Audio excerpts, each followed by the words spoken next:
If Serene was a base jumper, could she have found true love sooner? Does the priesthood have nuclear weapons? And, I don't know if you like this one, does Raedon take care of his balls? Find out today on the most important words. Yeah, that one's pretty bad. What do you do? No, it's pretty bad in a good way. So yeah, welcome to the most important words. This is a place where we like to talk about stories that matter to us, and we're going through Elantris. And I'm Clark, joined here by my co-host David. How you doing? Doing great. Got my Bridge 4 hat on today. Looking snazzy. I've got my ruined Carhartt hat on. I need to get a new one of these, man. Every time I go over, my mom's like, "Can I cut that off?" Like these little trails. I'd get you one of these, but apparently they don't make them anymore, which is really unfortunate. Yeah, I'll just make one. I talked to people at Dragon. Yeah, as long as you're using it for yourself, it should be fine. But yeah, I talked to people at Dragonsteel about bringing it back, and they were just like, "Well, we've got some other ideas and stuff." And it's kind of cool to have exclusive merch too. I know, but it's getting faded, and I want a new one. And they're just like, "Yeah, we don't sell them anymore." So I guess I'll just keep wearing this one until it dies forever. Yeah. Okay, so spoiler shield. Today we're talking about Elantris chapters 8, 9, and 10, and we will talk about them within the story as of 1 through 10, and then we will open it up to the Cosmere conversation if we have anything to bring up. So I'll start with chapter 8. This one's super long. I think this one was like over an hour on the audiobook. Super long chapter. Took a while, yeah. So here is the summary for chapter 8. Serene decides to live in the palace instead of her uncle's house. She sets up an easel in the throne room and paints copies of the art hanging on the walls, which aggravates the king. But when she's asked to relocate, she only moves a short distance and continues. Her presence is tolerated as the king has more pressing matters. I thought that was hilarious. Serene and Ash discuss the king's business acumen and poor prospects of staying in power, as well as Serene's lack of artistic ability. Lukel, who is a successful businessman, has a standing invitation to the court, joins them, and they watch the king adjudicate a dispute over the ownership of a peasant, though slavery is illegal for the time being. Lukel explains how the nation has become more oppressive since Iadon took power, and that individual land-holding rights were eliminated and wealth redistributed to merchants who supported the king's rise to the throne. Lukel also discusses the past rivalry between the Merchants Guild and the Elantrians, who had provided free food and services to the population. Serene speculates that the Arlene population will revolt over this poor treatment since they still remember freedom from not too long before, unlike the Fjordell, who have been living under harsh conditions for centuries. Lukel compares Serene to Raedon and reminisces about the former prince, who was kind and outspoken, and stood up to the king's harsh laws, creating friction between father and son. Lukel also discusses Ki-Ein, I think that's how you actually say it, Ki-Ein's undermining of the king's authority by refusing to accept a noble title, and the line of succession which is endangered due to Raedon's passing though the king may try to have another child. Lukel states that Raedon's friends will stop their subversive meetings since the prince is not there anymore to provide protection, and Serene asks to be invited to their last gathering. Lukel and Serene then go to lunch at Ki-Ein's house. Over the midday meal, they discuss various schools of art, Serene's novice ability, and other topics. Kais, Daorn, and Serene take a visit to the boundary wall of Elantris, where they encounter a large crowd. Hrathen preaches about how the Elantrians have reverted to baser animal instincts, turning their backs on religion, and Serene takes the opportunity to start a theological debate with the Giorn, using misleading arguments to break the priest's thrall over the crowd. Hrathen concedes to Serene graciously and departs, though Dilaf glares at Serene. Serene then discusses the Elantrians who loiter in the courtyard, who Kais states are neglected and who she describes as dead. Serene notes 2 Elantrians that don't seem to have given into despair like the others that they observe, and by the descriptions they are Raedon and Galadon, but she does not realize their identities. I love how the summary is very clear on that. Yeah, exactly. It's definitely them, guys, but she doesn't know yet. Yeah. Also, summaries are because of Coppermind, so thank you, whoever wrote that summary. I didn't have to do it. Coppermind Wiki. Go there. I love Coppermind. Everybody should go there. It's great. I also realized, by the way, today, or this last week, that every single chapter has a link to Brandon Sanderson's website where he has annotations on the chapter. I read it for this chapter and then decided I didn't want my opinion too foibled, so I do have something to say about it in this chapter, but moving on, I probably won't do it until like a reread. But yeah, what'd you think about this chapter as long as it was? There's a lot. I'm actually surprised that it is one chapter, but I think Mm-hmm. it is one chapter because of the structure. He was trying to get a lot of plot points in, but not move the plot forward too much. And there was just a lot of groundwork to lay from Serene's perspective, where she's got to do a lot of things. A lot of groundwork on politics. There's a lot of groundwork on, uh, you know, Harathrin. We got to start seeding in the Elantrian aspect of it. There's just a lot that needed to happen before the plot could keep moving Mm-hmm. forward. But there's a lot of really good points in here.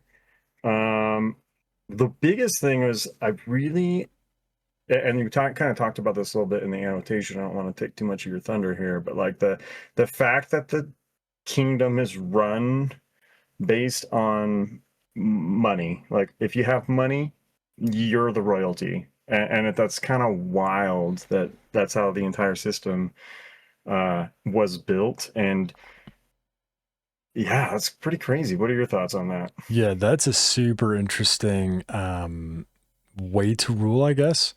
It kind of makes, does it really make sense coming from a Is merchant? it Maybe it does, but it's an is it, interesting is it much choice. different than how the world is run today?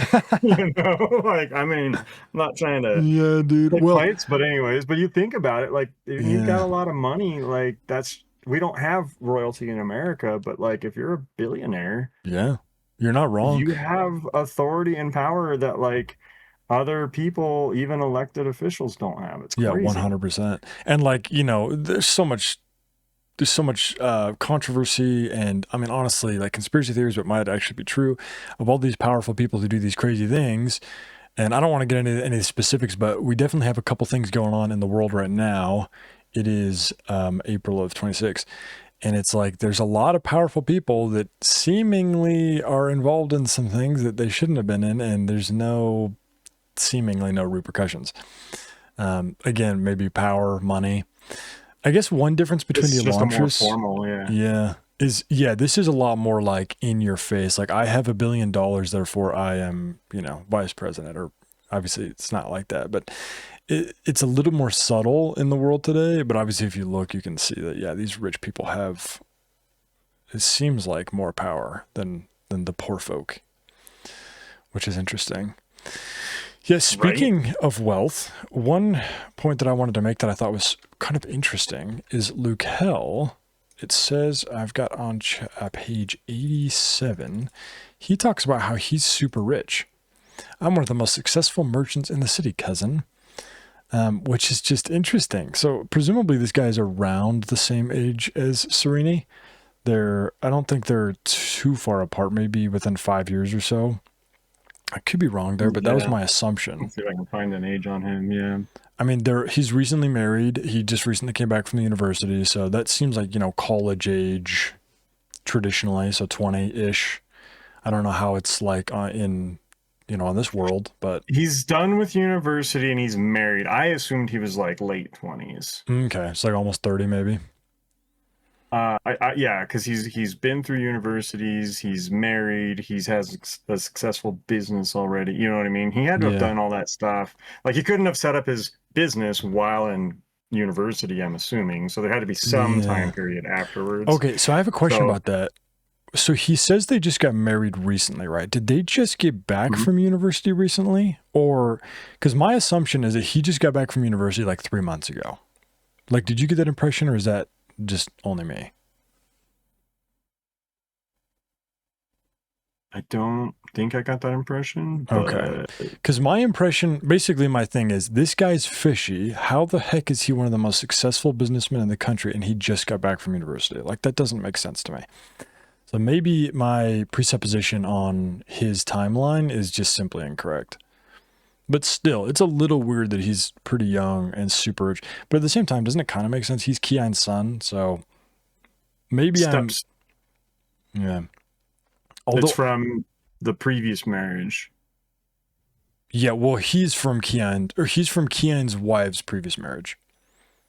Yes, yeah. So yeah, because Kian is Lukel's Stepdad. stepfather. Yeah. Yeah. But still, it is But odd anyway, that but he's he seems like a good dude though, because he talks about Raoden and he's friends with Raoden, and he Raoden's the main seems, character, so I he don't has to know. be a good guy, right?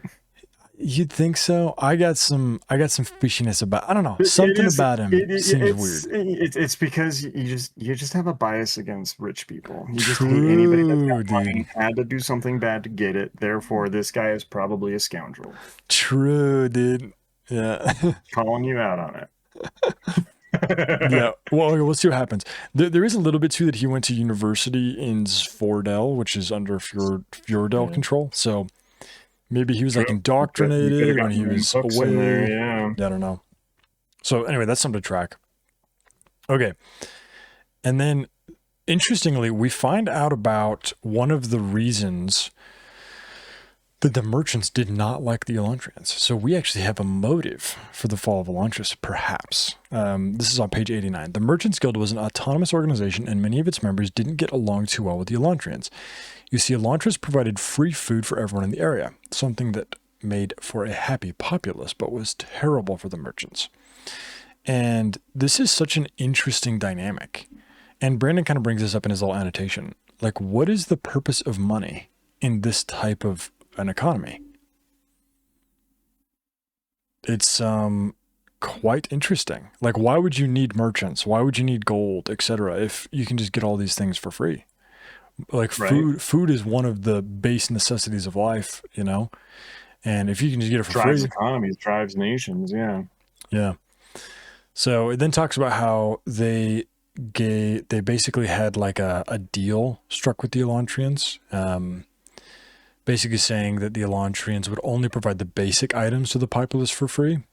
We do remember Galadon talking about how the greater Elantrian magics weren't free, so this kind of plays into that as well.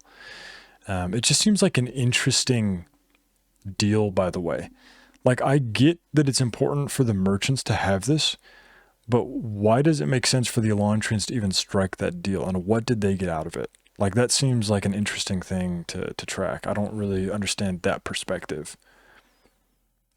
Right? Was it just to keep the peace with the city next to them? Is it hard for them to produce gear like stuff? And they're just like, yeah, sure, why not? That just takes a burden off of us, you know? Yeah. I don't there yeah, well, it'll be really interesting. We don't really understand very much about the pre Rayode, is that what it's called? Mm-hmm. Well, I already forgot the word. Riode.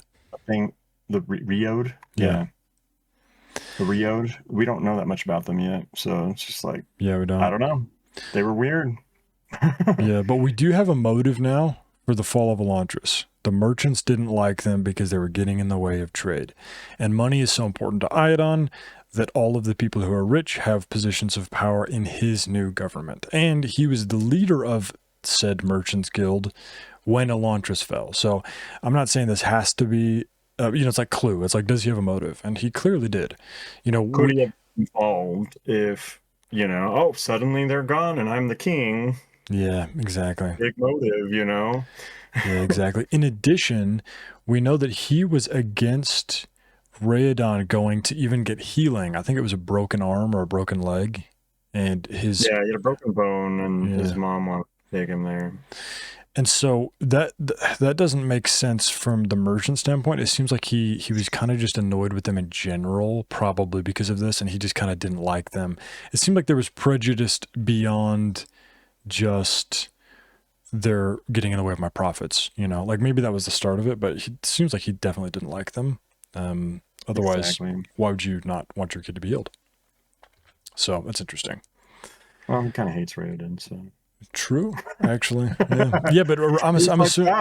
Yeah, Raiden probably wasn't a pot stirrer when he was like 10, though. Yeah. Wasn't quite the troublemaker back when he was a kid, but we don't know anything about them. True. Okay, we got an answer to one of our questions. This is page 100 after Serene is on the wall. Once Scions had been unaffected by the Shead, but that had changed with the fall of Elantris. When a person was taken by the Shead now, their Scion, if they had one, gained a kind of madness. The Sions here floated aimlessly like lost children. She knew without asking that the city was where such maddened Sions gathered once their masters had fallen. So, for sure, it seems like they're just like magnetized to Elantris after they're afflicted with the Sheod for whatever reason. We were wondering, are all of the afflicted Sions in Elantris? And if so, like, why are they there? And it seems like that's why. Yeah. And then I had a couple other things about this chapter. I don't want to get super in depth on her specific conversations with Hrathen, but I thought she did a hilarious job. That was just so funny. She loves playing dumb and just like throwing just absolute wrenches in everybody's cogs. Just boop. Oh, sorry, you were trying to do something? Oh no, silly me. I got in the way and broke it exactly where it would do the most damage. Oops, sorry. Yeah. And it's funny that she's intelligent enough and educated enough that she understands.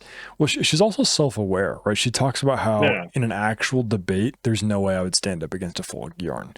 But right. I know enough to poke enough, I guess, fun at his little doctrines that are seemingly odd that I can at least mess up his talk right now. And that's like her only goal. In a public place with people listening, she can cause enough confusion and people questioning things that it just ruins his speech. It doesn't really argue against his religion. It's more just, you know, makes him stumble and people lose interest because people are fickle. Yeah. I enjoyed it. I thought it was really funny. That was funny. And I actually, one of the things I did really like about Hrathen here is he doesn't throw a tantrum. He doesn't get mad. He just goes like, okay, game on. He concedes like, it. Okay, I respect that. I see what you did. I respect your game. And like, I notice you, and we'll see how this proceeds. I like that about him, how he's just like, okay. I concede. You won this round. Yeah. It's cool because he again believes and lives his religion, right? One of his things of religion is like ambition, and he can see things in Serene that he respects because of his own faith, even though she doesn't believe the faith. So right, certain natures are looked upon greatly. Certain, you know, I really can't remember them all, but certain traits of people, like pride, ambition, right, all of that stuff. And so he can see things, even if she's not following the religion, she still follows a lifestyle that is, you know, adjacent to the religion. Yeah. And so he can respect that. One thing I really like too, and this is just a bit of world building, but I think it's such an interesting religion that you simply need to serve the one above you. These are like the specific doctrines, right? So you only serve your priest, your Arteth or whatever. They only serve their Gjorn. The Gjorn serves King Wern or the Emperor, and then he only serves Jadeth. And so you don't have to get, there's no complicated, you know, my Gjorn or my Arteth is saying this, but that Gjorn is saying this. Really what you need to worry about is just follow the person right above you, which is interesting. It's simple, but also complicated, right? Because you're going to have people that take advantage of that, like obviously. Yeah. But it's also simple, right? Jadeth understands that if I just do the best I can with the person above me, I will be rewarded or whatever it is. So I particularly enjoyed Serene saying Mr. Jadeth. I thought that was hilarious. Mr. Jadeth. I think she says it 2 or 3 times. So Mr. Jadeth doesn't get served? And it's so like sacrilegious. It's so funny. Yeah, exactly. You could like almost make it seem like it's innocent, ignorance, and it's just like, but she's absolutely like doing it. It's almost a little rude, you know, like you understand how important this is for this guy, and you're purposefully using things that are like, like you said, sacrilegious, things that are like you're using a holy thing in a way very disrespectfully on purpose to a priest just to like make him irritated. And it's like, okay, that's a bit much, but also hilarious because it's fairly innocent, right? Yeah, it's like, so funny. I didn't know, like so funny. Okay, so getting a little bit into the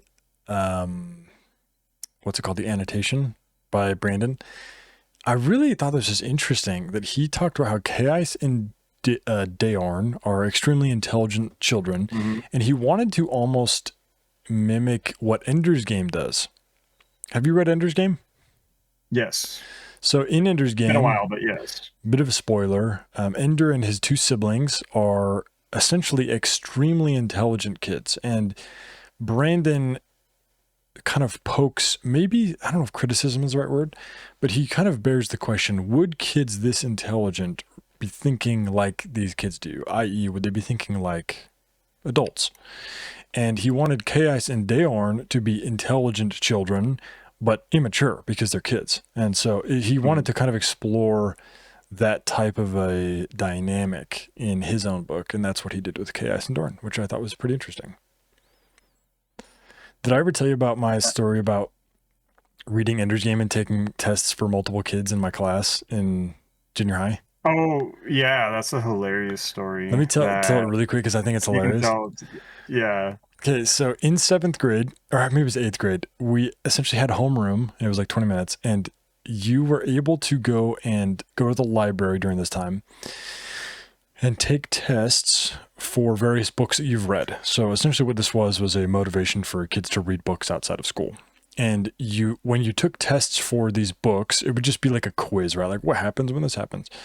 And if you do well, you get points, and those points go towards a class pool of points, and whoever got the highest amount of points got a pizza party like once a quarter. And so I read Ender's Game like 3 times by this point because I just loved that book. And for whatever reason, it was worth by far the most points of any book on that list. And so it was worth 60 points, I remember. And so I took it from me, of course, and then I came back and I was like, yo, that book, that's worth 60 points, by the way. And my teacher's like, wait, what? And I was sitting there with my buddies, and we were just like trying to cook a little bit. I was like, dude, let me go take this for my buddies. Like, let me log in as them. And like, it's like we all read Ender's Game. And dude, my teacher, she was so awesome. And not, I thought she was awesome. She was like, yeah, sure, just don't tell anybody. And I was like, okay. So she was totally in on it, dude. This old woman that was our teacher. So we go in, and of course I do it a couple times. I'm probably in there for like the 6th kid, like on the 6th day, or like it's probably fishy because I would go every day. It's like I'm just a dumb 13-year-old, right? Like of course I'm gonna get caught. And one day I'm in there, and the librarian walks in there to set somebody else up. And she looks at me. She's like, do we have a problem? I was like, I don't think so. Why? She points at my screen. She's like, are you Javier Zendejas? And I was Yeah. like, Ceasing. yeah. I was like, yeah, maybe we're in trouble. Anyway, yeah, we lost all of our points. Didn't get the pizza party. But I will say, by the way, I think Mr. Jadeth would have provided pizza because I was trying to be ambitious. So I think that I was doing what the Fjordels would want me to do. Yeah, dude. Exactly. You were just being ambitious. Exactly, dude. You were.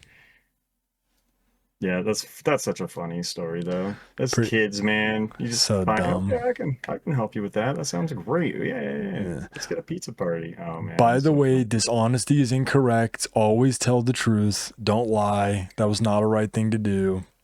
And it bit me in the butt. Unless, which actually is one of the other chapters I wanted to make a point. It is. Raiden said something funny in chapter 10 I want to mention that I was just like, Okay. or no, it's not me. No, it's not Raiden. It's Hrathen. Hrathen that does it in the next chapter. You probably know exactly what I'm talking Yeah, about. I think I highlighted it. Yeah. Okay. All right, should we move Maybe on? we should just jump over there because I don't think there's much more in chapter 8. I mean, we can go on forever. Yeah, let's go to chapter 9, and we can get into what we were just talking about. It's I like a it. hilarious line. Okay, chapter 9. So this, by the way, this happens right after Sereni's chapter. Like this picks up immediately. And if you remember, the Raedon chapter happened right then too. So all 3 of these chapters happened like at the same time. Remember, Raiden looks up, he sees Hrathen. That was in the last episode. Now we see what was happening. So it's kind of cool that the continuity of all 3 chapters, they all are in the exact same place at one point during each of these 3 chapters. Okay.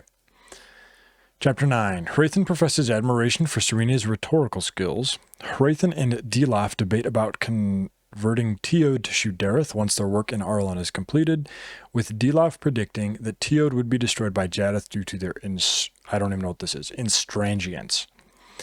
Hrathen and Dilaf go to a meeting at an inn to form an alliance with some Arlene aristocrats, mostly minor nobles, but also including the powerful Duke Telri. Talking of recent conquests of the feudal empire and promising power in exchange for the nobles converting to Shudireth. Hrathen explains that many Arlenes believe that the Elantrians will return to power, which I thought was such a good argument, by the way, and that this belief undermines Iadon's and the nobles' authority. Hrathen speaks vaguely so that he can maintain plausible deniability in the event that one of the nobles accuses Hrathen of insurgents against the government.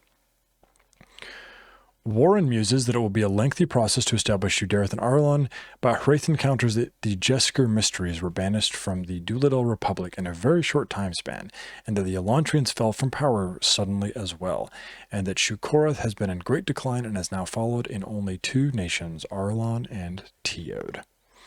Okay, what you got? That was interesting. The biggest thing I was talking about was he talks about the importance of being honest and truthful so that people can trust you so that when you do lie, you can lie at the most opportune moment. Yeah, dude. I was What a like, yeah, it's like, crazy statement. right? You have to establish a reputation of being honest so that you can very carefully place lies where you need them and have them be more effective. It's like, dude, who is this guy? I thought that was a crazy, and it's so like makes sense, but it's almost like sinister. Like this is one of the few times that I see Hrathen. I mean, he did kind of do his white lie in the first chapter we saw him, but it wasn't as egregious as this. It wasn't as like self-aware. Like this is so blatantly like this is it's a precise tool. Like honesty is important so that you have this scalpel in your pocket when you need it. And it's just like, dude, this. In fact, here's the quote itself. Man. This is, I mean, you already said this, but it was beneficial to have a reputation for honesty, if only so that, that's an interesting phrase, if only so that one could lie at crucial moments. So if the only reason you're honest is because of this being able to lie at crucial moments, then it's worth it to be honest. Again, ambition, right? Like this is one of the most important things for Jadeth, for the kingdom of Shudireth. So in Shudireth, the Derethi priests. So yes. So anyway, if the ambition makes sense because it's so important for ambition that being honest doesn't, it's almost like being honest doesn't matter so long as you're getting ahead in what you need to for Jedi's kingdom. So super interesting. Yeah, I like that quote. I thought it was pretty insightful as to who Hrathen is. We're still learning about him. Yes, right? It seems like he's such a complicated guy. Like he walks in blood red armor, you're like, oh, super evil bad guy, right? But then he's got all this nuance to him, and like he holds himself to like such a strict standard, and you're like, he's not just evil, chaotic evil, right? Like he is very lawful evil, like serving ambition, serving himself, serving his religion, and doing anything it takes to get there as well, though. But like within the lines of, I have these set rules, I have these set moralities. They just don't align with what we in our society consider moral. But for him, they are, right? And it's just weird to see somebody so blatantly be okay with a different set of morality that he is very stringent with. It's just counterintuitive because it's so different. Yeah, lying's okay as long as you get what you want, which means you have to be honest so that people will believe your lies in those crucial moments, which is perfectly moral. And that is how that's how the world works. And you're just like, oh man. Yeah, well said. Yeah. Super interesting. Okay, let's jump into the beginning of the chapter. There was something that I wanted to talk about for sure. Okay, so they're talking about Teod and how Dilaf is like, what is exactly he said? She is cursed above all others, a member of the only race hated by Lord Jadeth. This is Wormtongue Dilaf. Yeah. And again, Hrathen is reasonable, sort of says, I mean, they don't really even know him. Like, none of them have ever heard us preach. Yeah, maybe the king, he's the one that said we couldn't come back and preach. But, like, look, dude, like, these people they haven't been given a chance to hear his word. So, like, he can't hate them, basically. And, this is what Hrathen says. Jaddeth hates no one but those who hate him. Hrathen said, they do hate him. And then he's just, again, he's just so zealot, single-minded Dilaf. So this is a really, really cool part. So then he says... Hrathen says the country won't last long when everyone else is against them, and Dilaf says it will be destroyed. Jaddeth will not wait while our Arteths preach his name against the unyielding walls of Teo hearts. So just this hate is within him. And this is what Hrathen says. Lord Jaddeth can only return when all men are united beneath Fjordell rule, Arteth, Hrathen said, turning away from his contemplation of Elantris and moving to enter the chapel. That includes the other ones in Teod. And then this is Dilaf. Dilaf's response was softly spoken, but every word sounded powerfully in Hrathen's ears. Perhaps, the Arlene priest whispered, but there is another way. Lord Jaddeth will rise when every living soul is united. The Teos will be no obstacle if we destroy them. When the final Teo heaves his last sigh, when the Elantrians have been burned from the face of the Sikla, then all men will follow Wern. Then Jaddeth will come. So this is a really scary mentality from Dilaf. Essentially, both of them want the same thing. Both of them want Jaddeth to return. Both of them want the world to be united under Jaddeth's reign. But whereas Hrathen wants to convert them and teach them the true way, Dilaf simply wants to kill anybody who doesn't follow them. Which is interesting because at the beginning, if you remember, I called Hrathen a Templar. He's kind of not, because I don't know too much about history, but I think that was like the, what's it even called when all of the medieval Christians went to go kill everybody in the Holy Land? Crusade. Crusade, that's right. This is kind of what Dilaf is talking about. Let's go kill all of the unbelievers, right? All of the infidels. Oh, yeah. This is interesting. And then I think the most important thing about this is that Hrathen is sort of like worried, first of all, because he's the one that converted the Duladel Republic, and that was extremely bloody. He doesn't want that to happen again. He said that. And so he sees Dilaf is on the other end of the spectrum, total zealot. And he is under the impression that Wern is kind of not as steady-headed as he is. Like, Wern is kind of on the side of Dilaf on this a little bit. So he's like, dude, if I don't convert these people, they're gonna die. And so he really is turning into their savior, not just because of the religion, but also because of like their safety. I think I have to roll back my assessment that he's lawful evil. He's really not. Like, he's almost like he's selfish and ambitious because that's what his religion teaches, but at the same time he is legitimately concerned about saving these people. Like, he is not, he's such a complex character. Like, this is, I think, why this book was so successful for what it was, even though he was an early author and stuff. Like, honestly, Hrathen, can't even say his name, right? He's the star, Hrathen. In my opinion. He's like such a good guy because you're like, oh, he's evil. Oh wait, is he evil? Like, I don't know. Like, and you're just like, I don't know what box to put this guy in because he doesn't fit in any boxes. But in his own head, all these things make sense. These completely contradictory moral philosophies fit in his head somehow, and you're just like, he thinks he's the good guy. He thinks he's the savior. He thinks he's helping people, and he is straight worried about Dilaf because he's just like, that's, he's a zealot. He's something. He's a problem. I don't believe in that, but I do believe in all the other tenets of my religion. And he sees that unbridled zealotry can become a problem, and he's worried about it. And it's just like, okay, is he a good guy or is he a bad guy? Who is this guy? Yeah.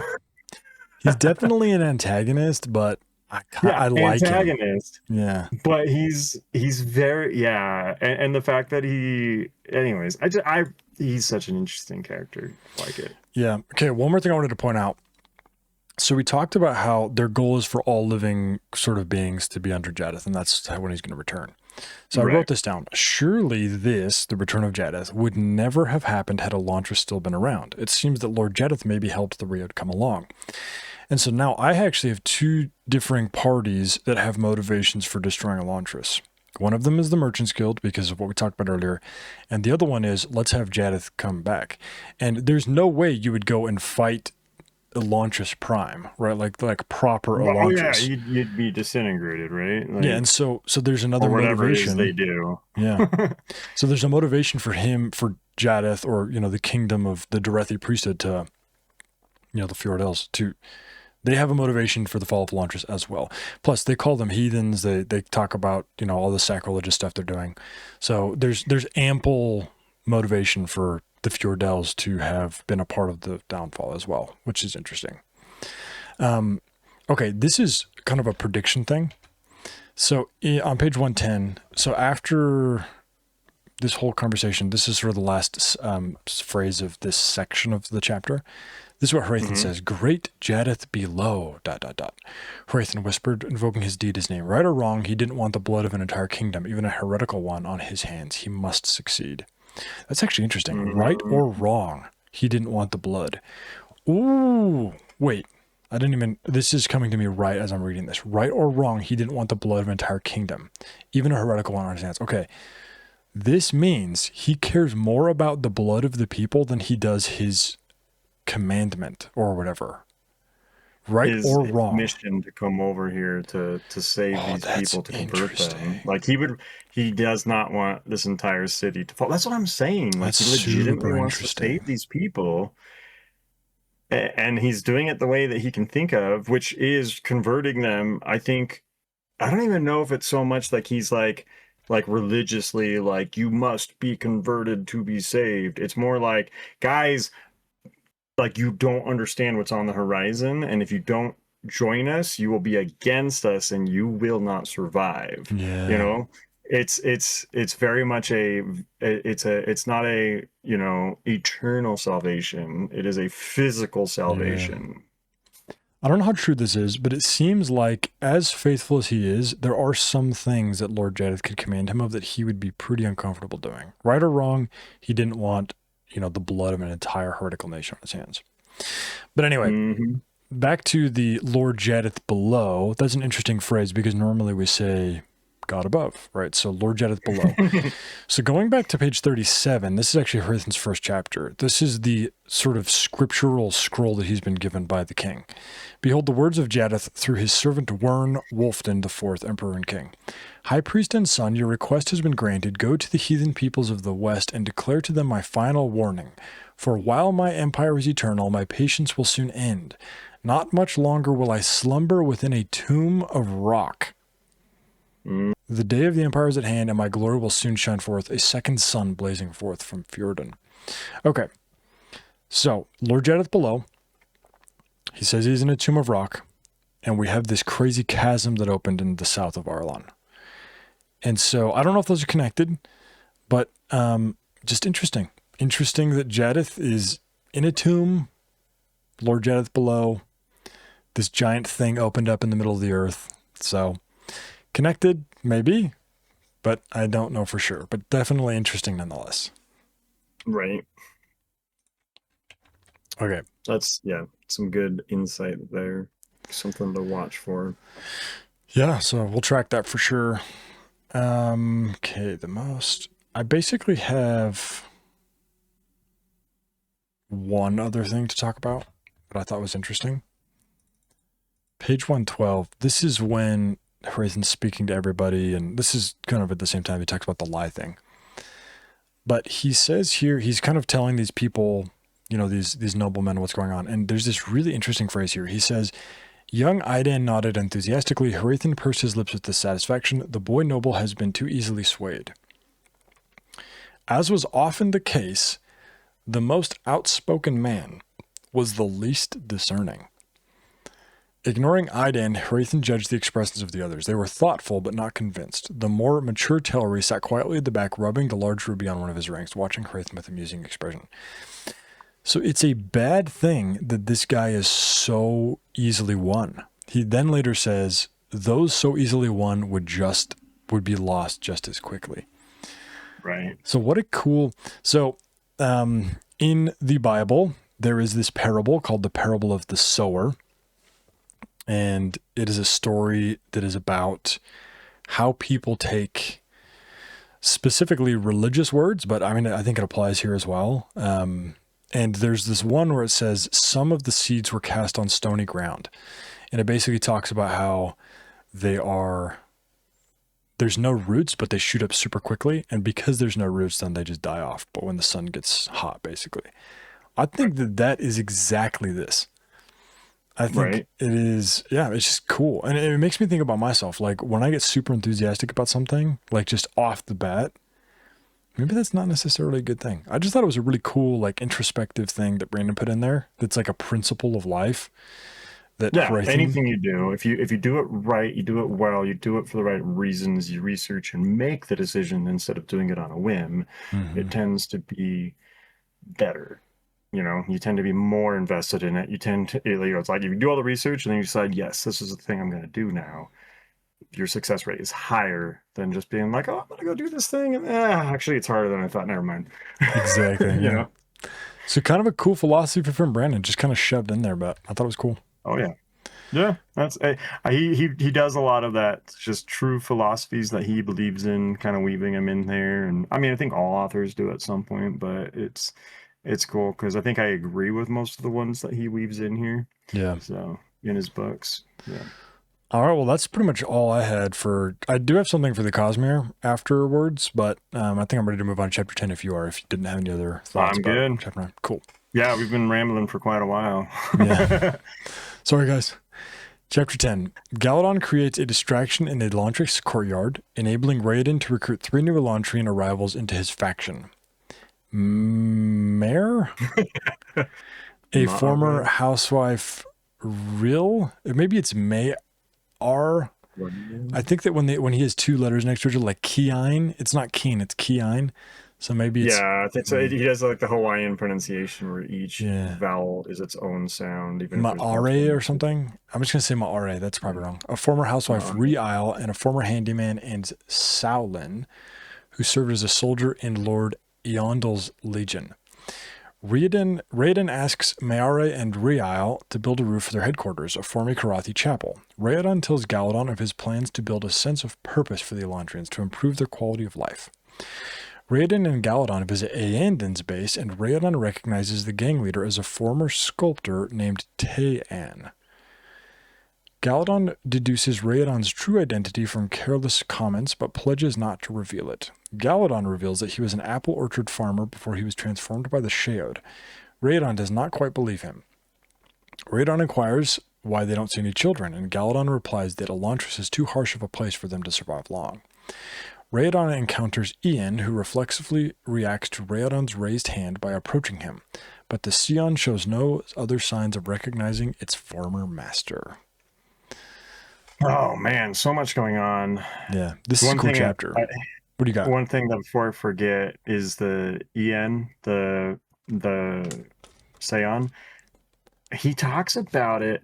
He talks about him as being as like the most thoughtful being, Seon or human, you know, that he's ever met. And it's just kind of one of those things where I'm thinking about it and it's like, wow, like these Seons are not just like mindless AI, automatons. Like they are like actual beings with full cognition, and like it's weird, and it's like we don't even know where they come from yet. They just Yeah, are there. They're little floaty balls of like intelligence, and it's just like, what even are these things? I yeah, just I thought it was really interesting. And he talks about wanting to be his friend over a servant, right? Like he was so much more yes, fruitful to have a friend than a servant, and it just makes me like contemplate on what even are these Seons. They just kind of are here. yeah, They talk. They do all these things. They have all these magic powers. They were created by the Elantrians, but like they can just pull a Elsa and make an Olaf out of snow, and boom, life. And you know what I mean? Like, can they do that? Like, I don't even yeah. know.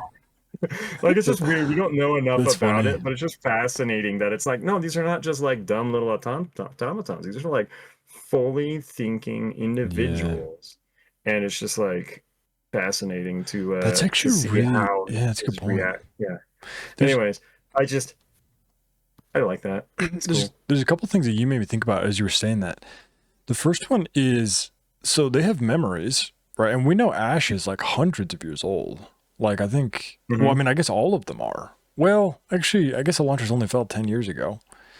We So don't know how old they all are, yeah, yeah. but But I did. One of them did mention I think like, Ash is "Oh, my hundreds of memory's years not as old. good as it used to be," or something like. One of them Oh mentioned not remembering yeah. something, so they aren't pure computer knowledge databases that Oh, remember everything. They have variations in their capabilities, and memories are not perfect. And it's like, what are these interesting. things? Yeah, I actually forgot about that, but you're right. I think Ash says that. Well, I mean, because I think is Ash the only Sion that we've really Had talked with? I think so. yeah, it's the only like one that we've That's the seen only one that has talking and dialogue. still being aware. And Yeah. yeah, but they totally mentioned some problem with their memory, and it's just like, well, Yeah, what? because what I was going to say is if these things are hundreds of years old, wouldn't they be like the wisest creatures ever? But like maybe not because maybe they lose They something. don't remember everything. Yeah. Yeah. In addition, they're servants, right? They have masters. The word isn't like the word is master, and so like they Yeah, are. what are these Yeah, things? that's super interesting. I don't know. Anyways, sorry, that's the last line we read, and that's where my brain was, No, I and like just it, like, dude. yeah, Okay, like anyways, we is can it jump back to the not beginning. so egregious that Raedon doesn't even try to draw the Aeon in the air that represents his Sion? Like, come on, dude. Like, it's probably not going to do anything, but you're not even going to try. Like, that was frustrating to me. I'm like, dude, you're not going to just try it? Oh, Like, just draw the Aeon, see what happens. your brain went straight there to like try to match it, but they don't do Yeah. anything. So like, why would he think to do it? Yeah, but maybe it does something if his Sion is right there. I don't That's know. true. Maybe you could have been drawn to it or something, giving him a little bit of light for a blip. I don't Yeah, know. that was one of That's a those good point. things where I was like, Brandon, come on, dude. Like, Raydon, what are you Why going didn't you do this? Yes, that was funny. While we're there, I just wanted to read, even though it is the end of the chapter, I wanted to read the description of Ian because it was pretty cool. Oh yeah, He could see the Aeon at the Ian center now. The character looked weak somehow. It glowed unevenly. Sections of the character very dim, like the blotches in Elantrian skin. Radon realized, watching the Ian float away. The Sion headed for the wall of the church, continuing on until he bounced against it. The small ball of light hovered for a moment, contemplating the wall, then spun away to float in a different direction. There was an awkwardness to the Sion's motion, as if Eon could barely keep himself upright in the air. He jerked occasionally and constantly moved in slow, dizzy loops. So, just an interesting description. I don't know if I have any insights, but pretty sad. yeah. The fact that they also are corrupted, like the Lontrians with the blotchy Yeah, skin and stuff like that. It's like yeah. that's weird. Like, Oh, but whatever happened is related. Yeah. yeah. Okay, one thought I actually had. So, presumably, these things are extremely valuable, right? You can have instantaneous Oh yeah. communication across the world, basically. I almost wonder if there's ever a conversation that, like, let's get all of these Sions away from Arlons until we figure out what happened with the Shield. Like, basically, let's save these Sions, right? Because for every Sion that has a master that's Arlonian or Aeonic, there's a chance that we're going to lose the Sion. And it seems like too valuable a thing. And honestly, they're even people, kind of like they're entities, right? They're beings that have feelings and Right. they're So why are we wise. risking them? Yeah, I don't know if that really plays any kind of a role, but I can imagine, in a real life situation where you have this now finite resource that is like so powerful and interesting. It's You'd like, want to preserve it. yeah. At the same time, if you're in Arlon, you probably want to use the Sions. So it's like Right. it's a weird dynamic. The next couple things I don't necessarily have to read this section, but I thought it was cool when he is talking to these three new people. One of them is a Mhm. housewife. She's like, yeah, I don't really do anything. And he's like, well, I mean, were you a housewife? She's like, yeah. And he's like, well, you could probably do things better than most people I know.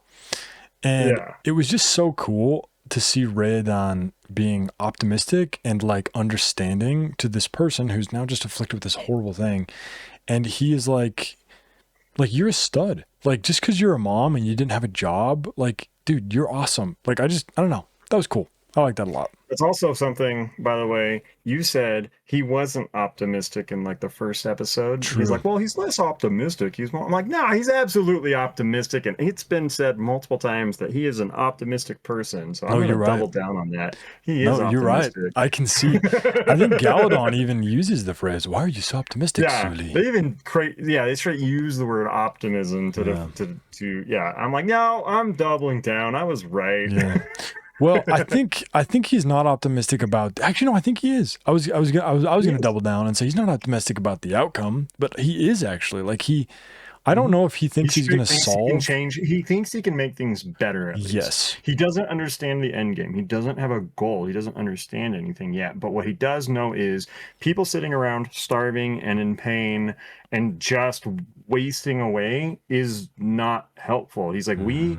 are not dead because our hearts stopped beating, even though Galadin's like, pretty sure that's the definition. I like that line, by the way. Yeah. He's like, Yeah. pretty sure that's anyway, he's just like, we're not dead. We should keep going. We should be doing things. We should be active. We should be bettering, even though the world is literally decaying around them. He's like, no, we're going to work and make things better. We don't have to just give up and die because we're dead. Because we're zombies Yeah. now. What a cool like vision. Yeah, that's so smart. But Yeah. even and actually one line that he did say that I liked a lot was he has seen people outside of Elantris as Yes. withered Yes. as the people on the as the Heo. All right, these words, man. Hoed. What is Hoed, the I word? think is what it is. I think it's Hoed. Yeah, Hoeds. Yeah, like he said. Yeah, he's saying like I've seen people out there just as shriveled and given up and empty husks as the people in here. Like it's not. Yeah. It's in you. It's the mentality of giving up, not just your heart beating. Yeah. So two quotes I wanted to read. He's talking to Galadon. Galadon's like, "What are you doing, man? Why are you telling these people this stuff?" And he says, "People do a better job when they assume they're important." And there's even a little bit more of this. This is essentially Radon's leadership style that I could Mhm. find out. And it's not even assumption of importance. It's literally like these people are important, right? I'm going to give them a job. Just cool. I like that he wants people to have that. And then later on he says, if we can restore even a tiny bit of hope for these people, then their lives will improve drastically. So that's sort of that's Exactly. like his method, right? Is to provide some hope. So I love Yeah. this chapter with Radon, dude. He's such a good dude. Right. And you can see why he had people like Luco that were like, buddies with him. People like him because of his drive, his optimism, how much he cares about people. You saw even the housewife, he's just like, dude, housewives are the best. What are you talking about? Don't talk Yeah. down about yourself. Just the way he treats Yeah. people. He had a whole group of people that were drawn to him, which is why he was a threat to the king, and the king's so happy that coincidentally that both Elantris fell, and then when his son becomes a problem, he gets taken by the Sheod. Like, Yeah. It was like he doesn't seem like he has that kind of an influence, but you're like, man, how many coincidences of fortune can this guy have? Yeah, exactly, dude. That's funny. Yeah, that's interesting. Is there a way to control who's afflicted by the shed? That's interesting. Yeah, it's just one of those things that Yeah. you're just like, what is going on? Yeah. So then basically two other things. Number one, they're in a church and Galadon Mhm. explains how, yeah, there was a massive Karathi citadel here and it was gorgeous. And Radon's Oh like, yeah, I like that line. Yeah. And Radon's like, isn't that kind of weird though that the Elantrians were like gods and the people worship them, but they let people build a church in here? So that was interesting. I am almost wondering if some of this dogma propaganda is false. So Which dogma propaganda? specifically, the Elantrians were gods and wanted people to worship them. Oh yeah, and that's one thing that even like Galadon brought up was like, he's like, how do you know so much about it? He's like, maybe you should be Yeah. asking how you know so little about it. Yeah. And that's actually what triggered me thinking like, oh, are these all stories that aren't true? Yeah, that's an interesting phrase. Like maybe you should be asking, hey, Suli, maybe you should be asking why you don't know any of it. Because you live Yeah. right next door, by the way, bro. You live next door and yet know nothing about the Elantrians. Like, Yeah, dude, it's so fun. This is such a fun story, dude. I just love how it's good, interesting dude. all of this is. It's such a cool premise. The characters are great. Like, it's again, it's his early work, and you can tell reading it. It's definitely like a little straightforward at times, and the prose isn't amazing or whatever. Like people want to complain about, but dude, for a first published book, the Yeah, it's the good. amount of plot and setting and just cool stuff going on is phenomenal, dude. This book's so fun. It's really good. Yeah. Um, I guess I want to touch on, but I have nothing really to talk about. It's interesting that Galadon claims he was a farmer and then he tried to become an orchard Oh yeah. farmer. And Radon's like, you kind of Just don't like seem like a farmer, really, by the way, dude. really, And he's like, "Well, yeah. you don't think farmers can read? Like, we're pretty smart people." And Radon's like, "It's not just that. Like, I don't necessarily see this as Radon looking down on There's a difference farmers." between intelligence and knowledge, right? And Yes, like actually, intelligence is yeah, how quick you can pick things up, like how quick you can understand something. Knowledge is just what do you understand, right? yeah, And there's a big difference between a farmer who's super bright and a farmer who has way more knowledge than a farmer needs to know about a lot of different things. And he's just like, there's so much more to this story, dude. Okay, I'll believe you, yeah, buddy. exactly. Yeah. So, we'll see what happens there. Is he really a farmer, or whatever? Is he a farmer? So, Yeah, we'll have to get into that for sure. yeah, But anyways, so this book's so fun. yeah, exactly. Okay, so why are these words important? There's actually a lot in this group of chapters. Mhm. Probably from all three chapters, honestly. But the two that I want to mention really are Hrathen cares about people. I mean, honestly, I'm just going to say Hrathen and Radon both care about people. Even if Hrathen, because Hrathen technically has all, what's the word? He could definitely destroy this country if he wants to. Like, if he wanted Oh to, yeah. he could call the king and be like, yo, let's do the same thing here that we did in the Duladel Republic. But he's learned from his mistakes almost, right? Like, Yeah, he he's like that ended poorly, lives were lost. I didn't like that. Yeah. So that's cool. And then, Radon just is such a stud. Basically, the thing that I think is important is even amidst this horrible situation, he has a terminal illness. He's dead.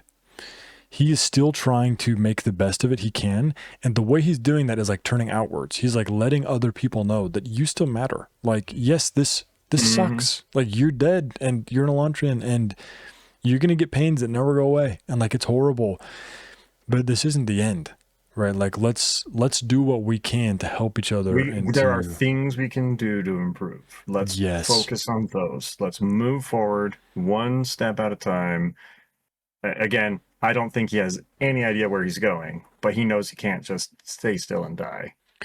I think it's Jordan Peterson. He has a phrase, and by the way, I'm not, if you do or don't like him, whatever, but this is a cool phrase. He says something along the lines of no situation is so bad that you can't make it worse with your bitterness. Something like that. Mm, And it's not really said, but the opposite is kind of true. No situation is so bad that you can't improve it a little bit with some optimism, you know? Pretty cool. yep. Um, And having been through a lot of tough stuff in my personal life, absolutely like a little bit of optimism goes a long way. And being bitter about a bad situation only makes it worse. Absolutely. yeah. Cool. So I guess we'll close this. I have one thing to talk about Cosmere Wide. So Oh yeah. we'll open it up. Basically, this is Stormlight, Mistborn Erewhon. Those are what I've read. In the chapter with Hrathen and Dilaf, Hmm. Dilaf says, so I can find the actual quote. I remember Elantris, a voice Dilaf's hissed from beside Hrathen. Do not forget the well of desecration that pollutes our land. So that phrase, well of desecration, there's no capitals, so I don't think it necessarily means like, well of ascension. Hmm. So I don't know if this is a shard's well of power, perpendicularity, whatever you want to call it, on the planet. But it is an important enough city and place on this planet and source of magic that it wouldn't actually surprise me if there was some physical manifestation of a shard's power within Elantris. And maybe it's been corrupted or something or other. I don't exactly know. But that phrase, well of desecration, was just like an interesting tip off from Deloff. It probably means nothing. But yeah, I'm wondering if, like Luthadel, there's something more. Something underneath Luthadel. Something underneath Elantris. Secret. It's almost like a theme of the Cosmere. Yeah. So we'll see, and that would kind of fit Brandon, very important city. Something's underneath it that is really important for the magic of the world. So absolutely. I'll be tracking that. That's pretty much all I had. Sure. Did you have anything else for the Cosmere? Only that the Seon, it makes more sense understanding a little bit more about the Seons now. How, oh my gosh, what is her name? Like El, the one that was basically LA. That's what it was. Yeah, ALAY. LA, I think is what it is. LA. Yeah, how she basically is a member of the Ghostbloods. She's not bound. She's not a servant. And it's really interesting to see that, like, oh, she chooses to do these things. Like, people think of them as like mindless computers, right? But really, they're individuals with their own desires and their own actions. And like, we see that later on as like an independent Seon making a choice. And it's really interesting to see how, oh yeah, these things really are not really well understood as far as we understand, but they're individuals with, with agency. And like, that's actually, or do they? I don't know. How did she get free? I don't know that. I don't know the answer to that question. And it bothers me. Like, why does she not have to have a servant? Why does she not have to be a servant or a master? Why is she free and not bound to a person? Or is she bound to a person? That person just lets her do whatever. That's a good point. Yeah, so many questions. So, for example, if she's Thydakar's Seon and he's the master, did she? Yeah, exactly. Stuff like that. Can he simply say you're free to act, and now she can do whatever she wants? Calling an Aladdin genie or free, Yeah. Like, I don't know. It's interesting. It's almost like 2 Disney movies. Yeah. I had a lot of kids over at my house yesterday. Yeah, there's definitely I don't know if this is like a total direct influence, but it's almost like Dobby from Harry Potter, right? Like, you've got this house elf who has a master, and they have agency, but they kind of have to work within the confines. So you wonder if there's a Seon that is a little bit sneaky, and like, they didn't technically say I couldn't go this way. And at the same time, we know that like Seon Sereni sent Ash to go look in the city. By the way, why didn't she just send Ash to go down and talk to Galadon and Radon? Like, when she saw them, it's like, hey, go talk to those people. Go talk. Okay. Like, that seems like it would be such a normal thing to do if you had a Seon. Oh, hey, go talk to that person over there really quick. Like, oh, go tell my mom that I'm going to be late for dinner. Like, it seems like that would be a very normal thing to do if you had a Seon. Or maybe she's scared of sending the Seon in there and it getting corrupted. Yeah, we don't know. Like, her thoughts, it's like, I would be a little worried about sending my supercomputer into the place where supercomputers go to die. That's I mean, dude, you're not wrong, dude. And it seems like they have mass. Like, it seems like because he ran into the wall. Yeah, right? And so what if they like try to grab her Seon? Like, eat it. Yeah, I don't know. They're hungry. I'd eat, you don't know what they would do. Crazy people do crazy things. So, like, if you're mad with hunger and pain. Yeah, exactly. Anyway, it's just such a cool fun. I just love, thinking about it, theorizing, and what about this? What about that? It's such a fun, the Cosmere is fun. Sanderson is really good. He comes up with really interesting worlds where you can just ask all these questions and then just see how humanity handles variations in the status quo. And it's just super cool. I like it. Yeah, and thanks for the conversation today. This was great. I always like talking to you about this stuff, and just about I love talking to you in general, but it's always so much fun when we're talking about. This is fun, and honestly, even though I've read Elantris twice before, this is by far my favorite read of it because we're actually deep diving and like talking about it and thinking about it, and it's so much more memorable. And I've honestly learned so much about this book, even though I've read it a bunch of times. Dude, that's cool to hear. Good. That's cool to hear. Yeah. Cool, and we'd like to thank you all for listening and watching. We will see you next time.